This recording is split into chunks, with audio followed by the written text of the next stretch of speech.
E aí, família Tricolor, estamos chegando, amigo São Paulino, amiga São Paulina, entrevista coletiva do técnico Dorival Júnior depois do empate sem gols contra o Fortaleza.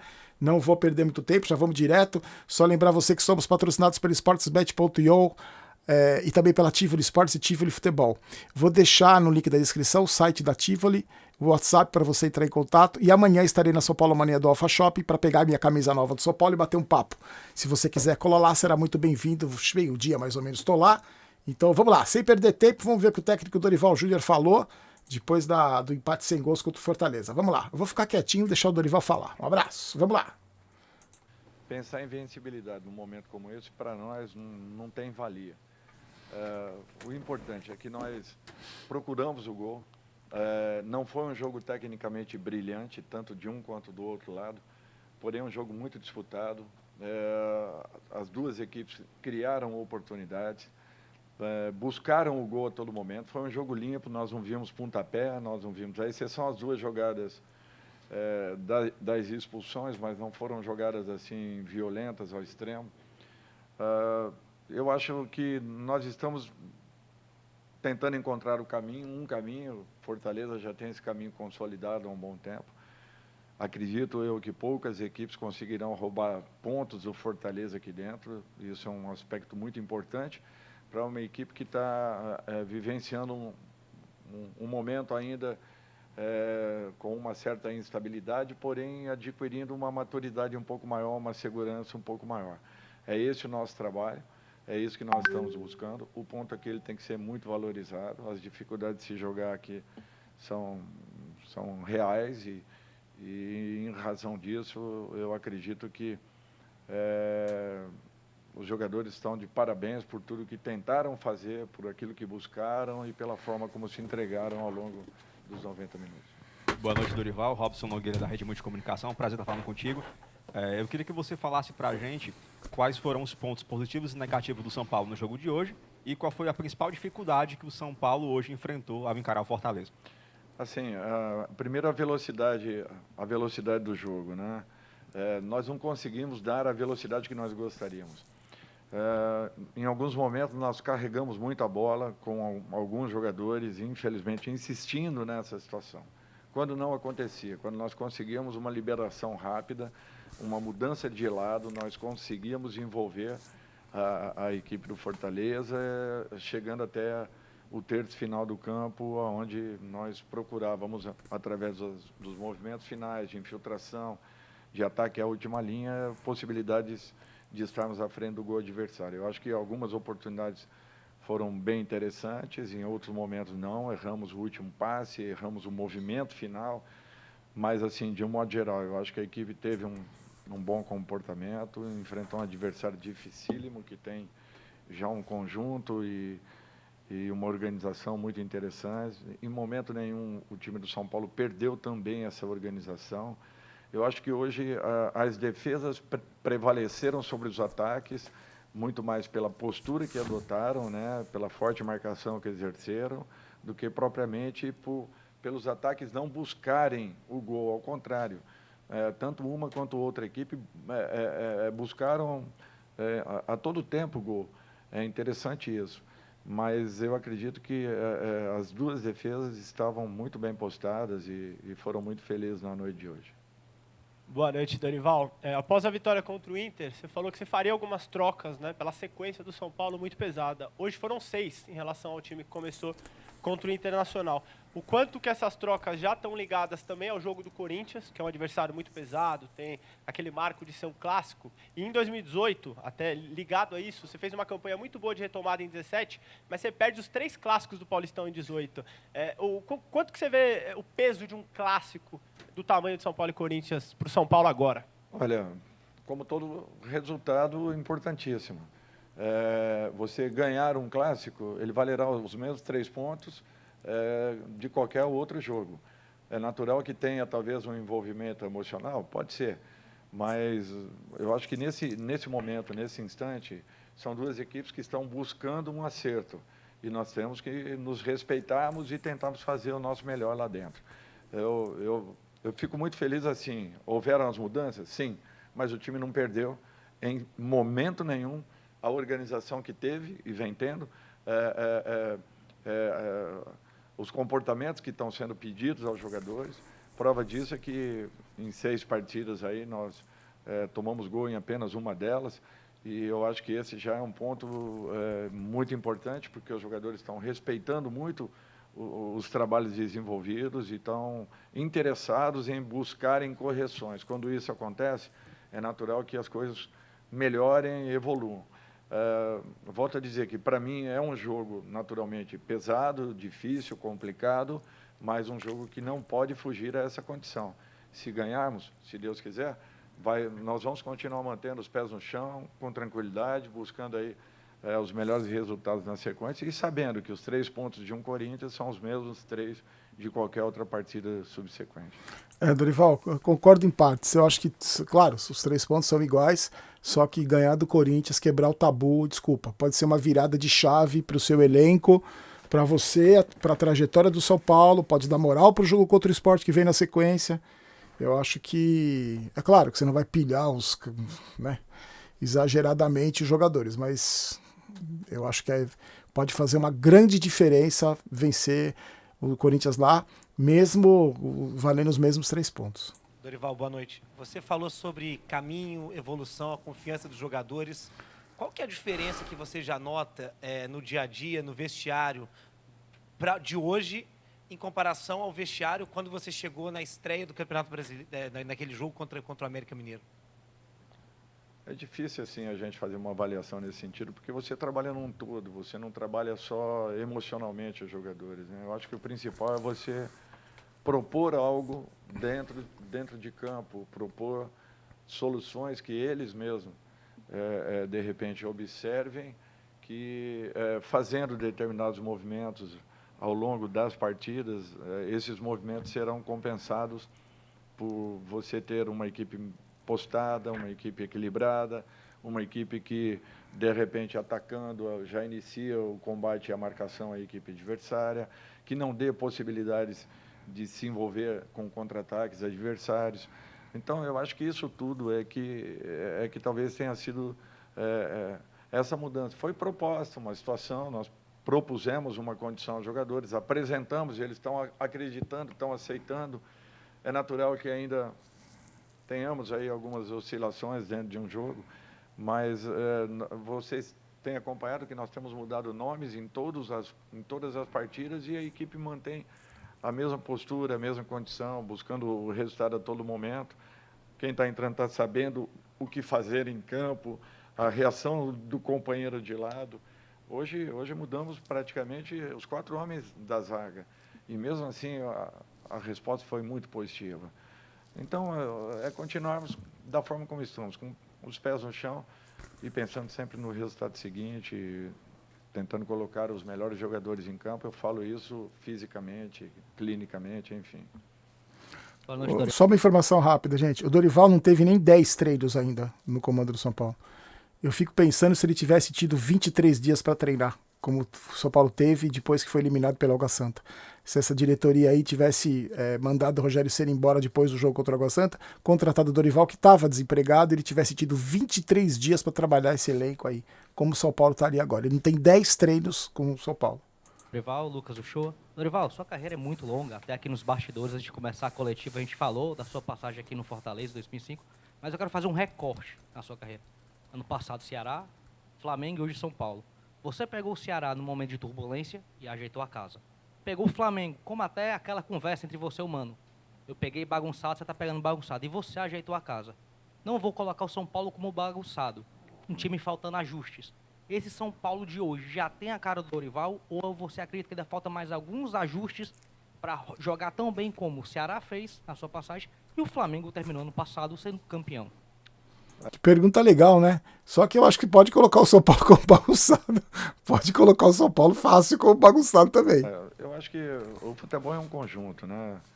Você propõe soluções dentro daquilo que você observe, né? As suas limitações em observar, naturalmente, porque todos nós temos, né?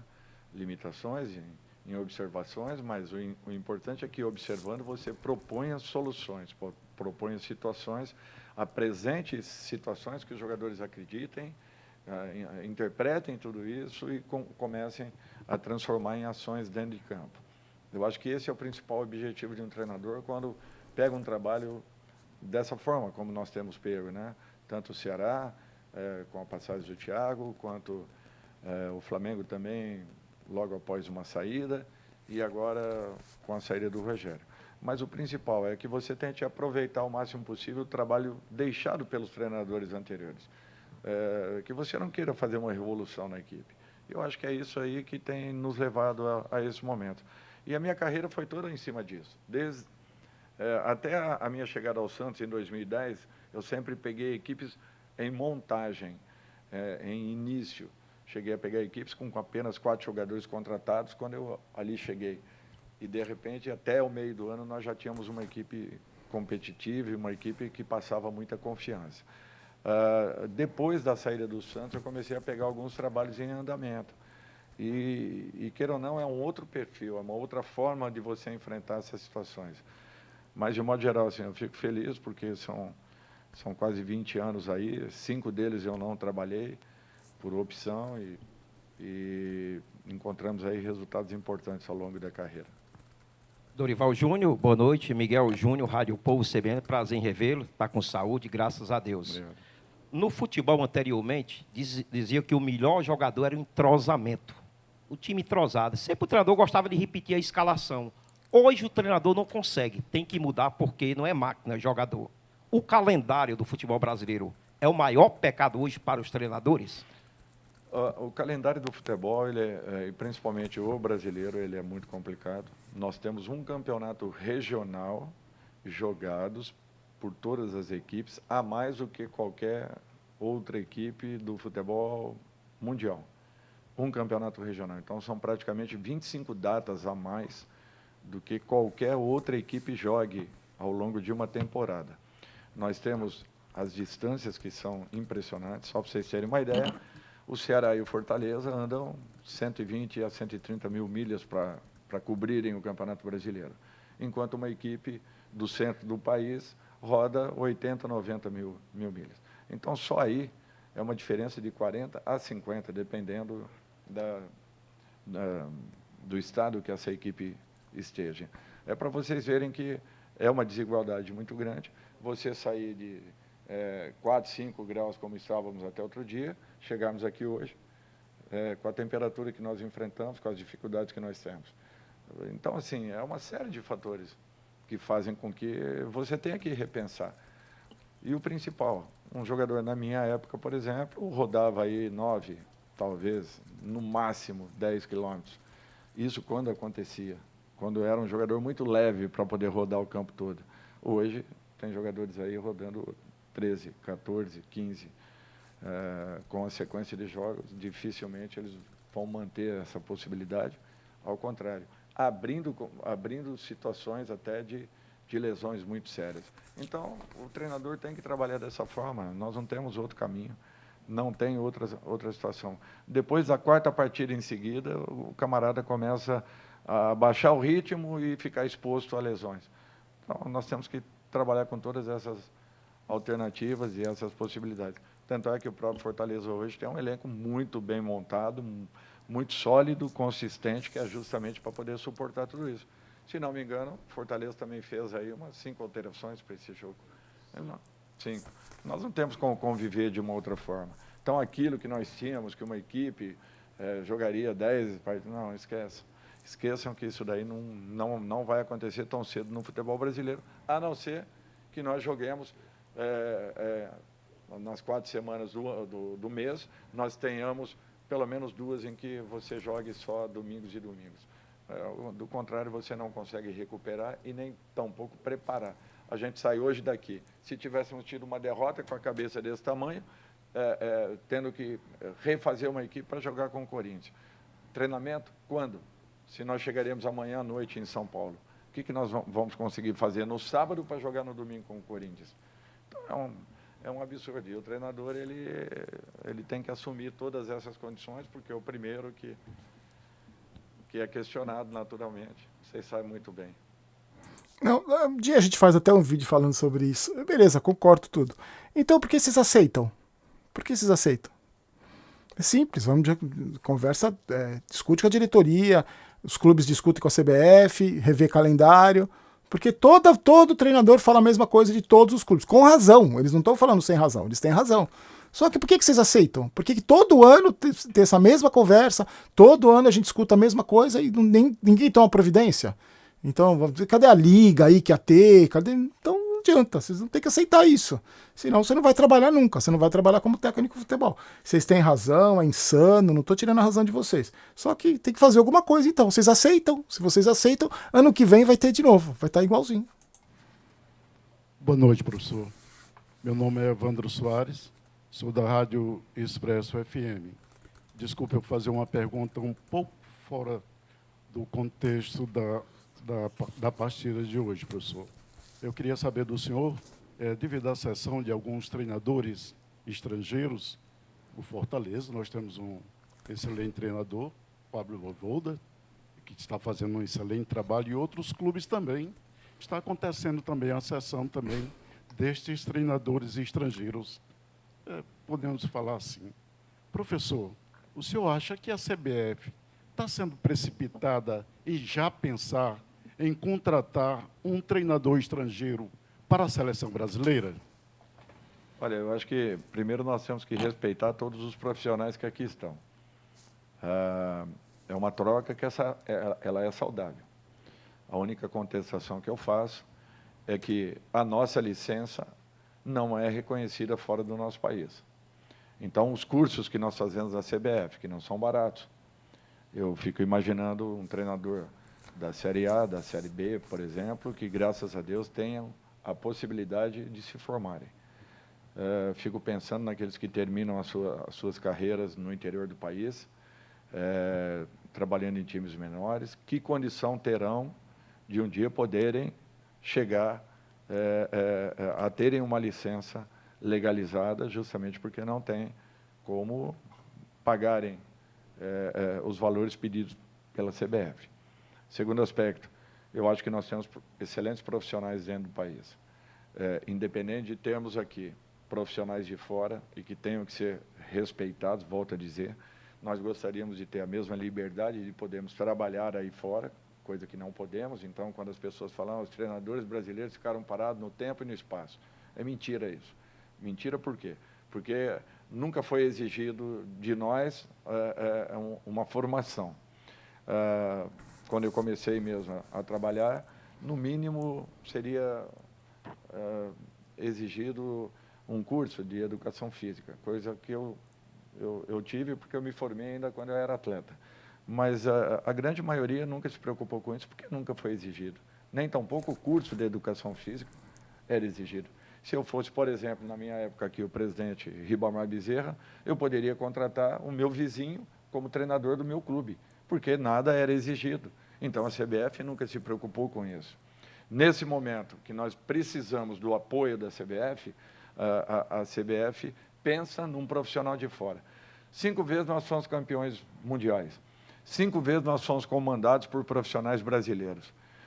Nós tínhamos os melhores jogadores do mundo. Puta, é verdade, concordo. Mas nós fomos campeões mais de 5 vezes. Então, é porque nós sempre tivemos grandes e talvez os melhores jogadores do futebol mundial. Mas nós fomos campeões 5 vezes porque nós tínhamos também um grande comandante, um cara que serviu de exemplo. Então, o que eu falo é isso, se nunca nos foi exigido nada, agora nós estamos sendo cobrados por uma condição que nunca nos foi dada, de podermos nos formarmos para que fôssemos treinadores profissionais reconhecidos com uma licença hoje da UEFA, que, por conhecer todas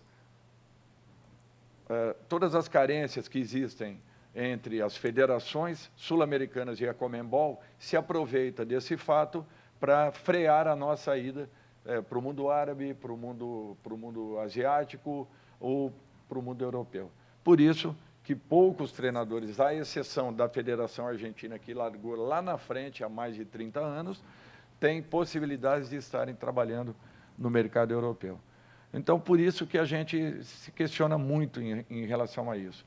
Se nem a CBF, que é quem nos conduz a um curso, acredita no potencial do treinador brasileiro, quem vai acreditar?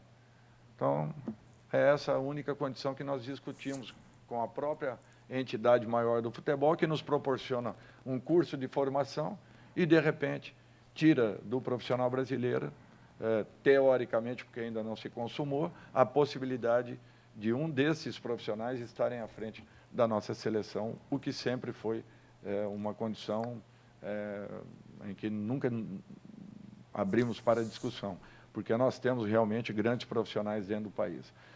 Independente de tudo que nós passamos aí ao longo dos anos, tem grandes trabalhos aí, tem grandes profissionais e que merecem serem respeitados pelo momento que passaram.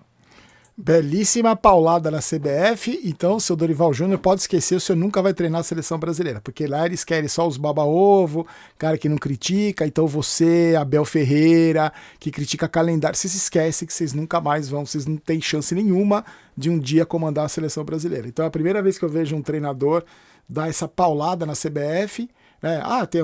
Na primeira entrevista que o coletivo que o Dorival fez, ele falou que porque o treinador brasileiro, eu não tinha falado muito isso de CBF, não. Eu até falei que eu queria ouvir um treinador falando, são bem-vindos os técnicos estrangeiros, mas isso que ele falou de curso, de não poder trabalhar, foi a primeira vez que eu vi um treinador dar essa paulada na CBF.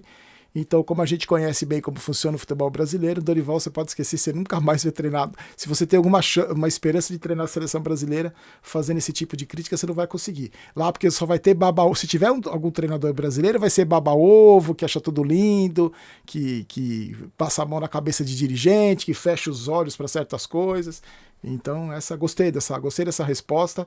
Só acho que tem que abrir mesmo espaço para treinador estrangeiro, porque justamente pelo que você falou, em Portugal, por exemplo, tem curso de treinador, tem universidade do futebol, você sai preparado. Não é à toa que os treinadores portugueses fazem sucesso, alguns, né, porque não são todos. Mas gostei. Dorival, esquece, CBF é isso aí. Legal, gostei mesmo.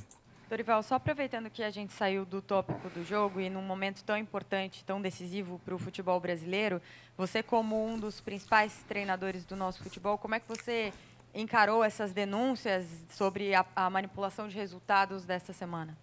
É lamentável tudo isso, é triste, só que eu prefiro aguardar um pouquinho para que se apurem realmente todas as situações e depois apontemos o dedo.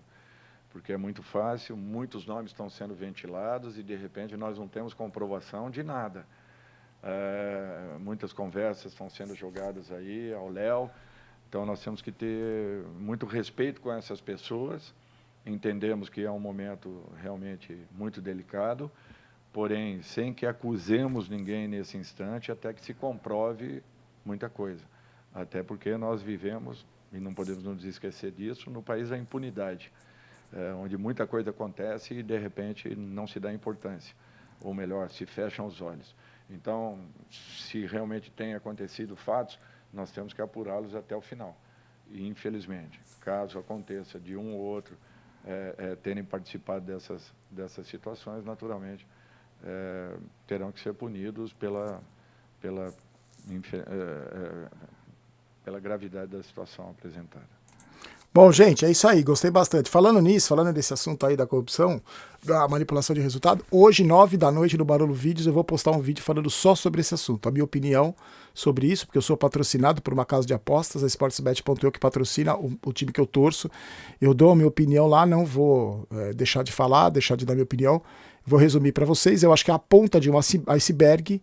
Eu acho que vai aparecer muita coisa. Rezo a Deus que não apareça nenhum nome ligado ao São Paulo, porque me devastaria como torcedor. Estou revoltado, constrangido, mas zero surpresa. Eu acho o seguinte, concordo com o Dorival, tem que punir os responsáveis e tem que regulamentar as casas de apostas. É isso. O resumo é isso, mas às 9h eu volto no Barulho Vídeos para falar só sobre esse assunto, tá bom? Obrigado para você que colou aí, obrigado para você que participa, deixa sua inscrição no canal, se inscreva, deixe seu like se você gostou do vídeo e a gente se encontra às 4h agora, eu comentando comentários do jogo do Inter, tá? Vou deixar aqui na janelinha a análise do jogo e a gente se vê 4h aqui no Barulho Jogos e 9h no Barulho Vídeos. Fiquem com Deus, uma ótima tarde, tchau, tchau.